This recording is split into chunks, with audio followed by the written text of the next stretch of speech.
Imagine the scene. A velvet night sky dotted with stars, the faint glow of string lights casting long shadows across our manicured backyard. The air was alive with the hum of crickets and the clink of wine glasses, but it was the laughter that stopped me dead, sharp, unrestrained, laced with a cruelty I'd never imagined. My name is Nathan, 36, an architect who had meticulously blueprinted a life of stability and love with my wife, Lila, 32. We'd been married 8 years, together for 10, building what I thought was an unbreakable bond. But that night, everything I knew crumbled like a faulty foundation. I wasn't supposed to be home. A weekend fishing trip with my buddies had been derailed when my friend Dave's wife went into early labor. Thrilled for them, I decided to surprise Lila, picturing her face lighting up, perhaps leading to a cozy night in with takeout and our favorite show. As I pulled into the driveway, I noticed the cars, her best friends Tara and Brooke. She'd mentioned a girls' night, so it made sense. Grinning, I slipped around the side of the house, intending to pop out from the shadows like a romantic fool. But then the voices drifted over, carried on the breeze. They were loud, tipsy, the kind of uninhibited chatter that comes after too many bottles of Chardonnay. I paused, hidden by the tall hedges, when my name floated into the air. "Nathan's such a sap," Lila said, her words slurring just enough to betray the alcohol. "He doesn't suspect a damn thing. I've been seeing Marcus for 2 years now. The passion is unreal." My heart seized. Tara's laugh was explosive. "No way, you've kept this going right under his nose. Legend."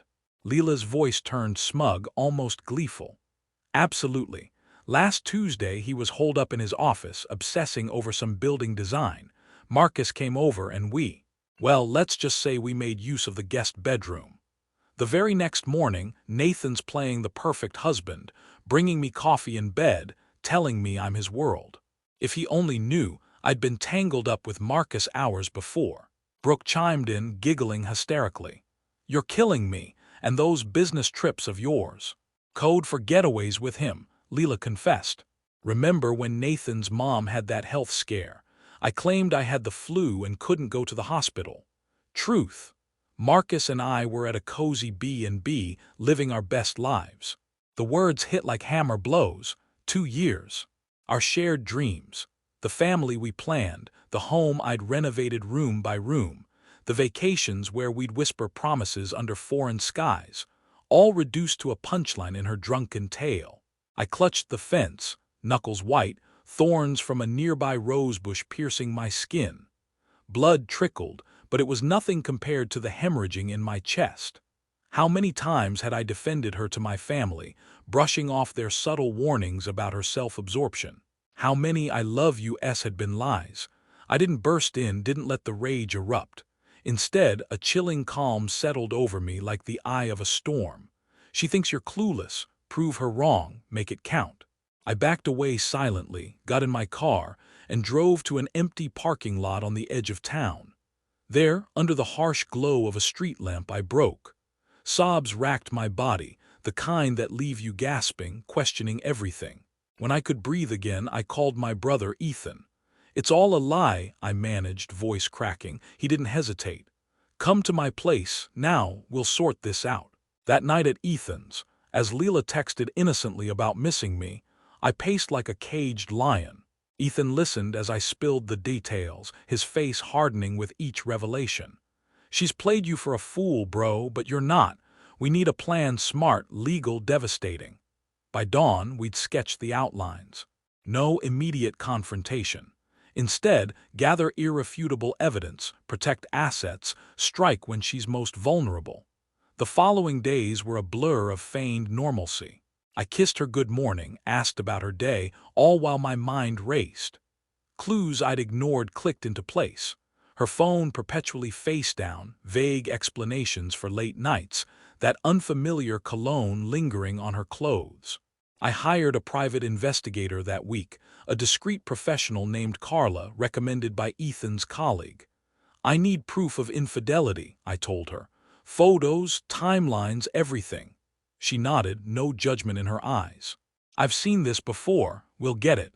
Emotionally, it was an immersive nightmare. Flashbacks assaulted me. Our wedding day, her eyes sparkling as she said, "I do," lazy mornings in bed planning for kids. The time I surprised her with a weekend getaway, only now wondering if she'd been texting him the whole time. I started journaling to cope, pouring out the raw anguish. How do I rebuild from this void? Therapy was next. Dr. Mills, a specialist in betrayal trauma. In our first session, I wept. It feels like my entire reality was a sham. He listened, then said, "You're not broken, Nathan. You're awakening." To enrich the story, I added a new event, a fake client meeting. I told Lila I had to stay late at the office, but instead I parked down the street from home. Sure enough, Marcus's car pulled up. Through binoculars, I watched them embrace at the door, my stomach churning. I didn't record it then, that came later, but it fueled my resolve. Carla's first report arrived 2 days later. Photos of them at a cafe, hands intertwined, looking every bit the couple we used to be. By the end of the week, I'd quietly opened a new bank account, transferring small sums to avoid suspicion. Lila noticed nothing, chattering about weekend plans. The irony burned, but I smiled through it. This was just the beginning. Her laughter that night had ignited a fire. Now I was fanning the flames, building toward an inferno she wouldn't see coming. The double life began in earnest, a high-wire act where every smile to Lila masked the turmoil within. Her touches, once comforting, now felt like betrayals, but I played the part, biding my time. Mornings were rote. Coffee, kisses, casual chat. Nights when she slept, I delved into the shadows of our shared life, uncovering the rot beneath. Finances were my first battlefield. Logging into our joint accounts, I found the trails. Charges for romantic dinners at places we'd never gone, hotel stays during my business trips, even a subscription to a lingerie service I'd never benefited from. It was like piecing together a puzzle of deceit. "These are dissipation of marital assets," my lawyer Rebecca explained in our second meeting. "Document every one." I did, screenshotting statements, noting dates that aligned with her girls' nights. Quietly, I transferred half our savings to my new account, excusing it as rebalancing for taxes when she glanced at the balance. She bought it, too preoccupied with her secrets. Carla, the pie, became my eyes and ears. Her reports were devastatingly detailed.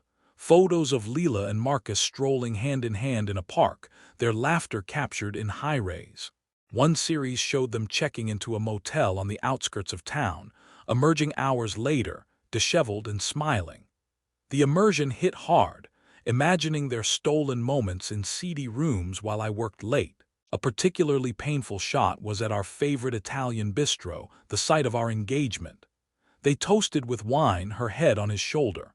I stared at it for hours, tears blurring the screen, the betrayal sinking deeper. To process the emotional maelstrom, I leaned on journaling. Pages filled with raw outpourings. How many lies did I swallow? Our dreams of a family, were they ever real to her? The pain was visceral, a constant ache, like a bruise that throbbed with every memory. Therapy with Dr. Mills provided structure. "Betrayal shatters trust," he said. "Rebuild it in yourself first." Sessions unpacked the grief, the self-doubt. "Why didn't I see it?" I'd ask. "Because love blinds us," he'd reply. It was cathartic, turning chaos into clarity. Adding a layer of immersion, I started planting social seeds. At a barbecue with mutual friends, I casually mentioned to Tara, "Lila's been so distant lately, hope everything's okay." Her eyes flickered with guilt, remembering that porch night. She mumbled something noncommittal, but the seed was sown. With Brooke, over coffee, I said, "Marriage can feel lonely sometimes, right?" She nodded awkwardly, avoiding details. These subtle hints were designed to make them question Lila's facade without me firing the first shot. One stormy evening, as thunder rolled, I rummaged through her closet and found a hidden shoebox. Inside, love letters from Marcus, scented with his cologne, detailing their passion. "You're my escape from the mundane," one read. I sat on the floor, sobs shaking me, the rain mirroring my tears. It was a low point, but it galvanized me. "No more," I whispered, photographing everything for the dossier. Rebecca praised the growing file. "This is solid. Now, surveillance." I installed a legal tracker app on a shared device, pinging her errands to Marcus's apartment. The data was damning, timelines aligning with her alibis. Lila's behavior shifted, more affectionate, cooking my favorites, initiating intimacy. Guilt? I wondered. I reciprocated just enough to maintain the illusion, but inside, disgust churned. Ethan checked in daily, his support a lifeline. "You're handling this like a pro," he said during a late call. "But don't lose yourself in the revenge." By part's end, the web was woven. Evidence mounting, finances secured, social doubts stirring. The emotional toll was immense, but so was the empowerment. I was no longer the victim, I was the strategist, ready for the next phase. With the foundation laid, my preparations accelerated, blending meticulous strategy with surging emotions. The pain evolved, less raw shock, more simmering fury, interspersed with moments of profound sadness for the life lost. Dreams plagued me, Lila's mocking laughter echoing in my subconscious, waking me in cold sweats. A pivotal new twist, cloning her phone. During one of her yoga classes, I used a tool to mirror her device. The flood of messages was overwhelming, explicit texts, heart emojis, plans for rendezvous. "Nathan's so predictable," she wrote to Marcus. "Can't wait to be in your arms." Each word was a dagger, but I saved them all, building the timeline. Finances tightened. I uncovered a secret credit card in her name, loaded with affair expenses, gifts, trips. Rebecca advised, "We can argue it's marital debt." When the card declined during her shopping spree, she called me frantic.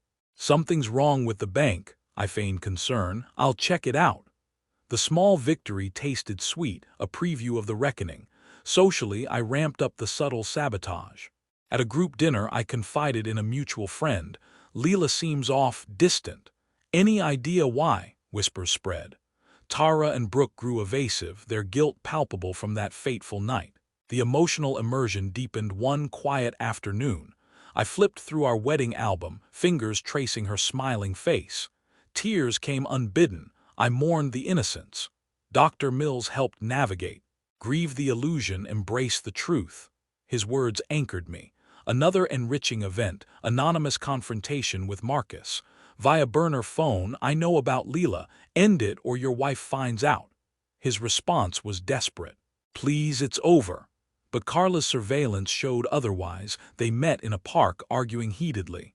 "We have to be careful," she said. Recorded audio added to the dossier. Family support was crucial. I told my parents over dinner. Mom wept, Dad fumed. "We're with you," they said, offering resources. Their solidarity bolstered my resolve. Lila's guilt manifested in overcompensation, romantic gestures, talks of renewing vows. I played along, but it fueled my fire. Rebecca reviewed the completed dossier. "Bombshell ready, choose your moment." The noose was tight, the storm was about to break. The execution was timed perfectly. Lila's gallery opening, her crowning achievement. She buzzed with excitement, kissing me goodbye in the dress I'd bought. My heart was stone. I sent the dossier to Nina, Marcus's wife, photos, texts, timelines with a note. "You deserve the truth." Chaos followed.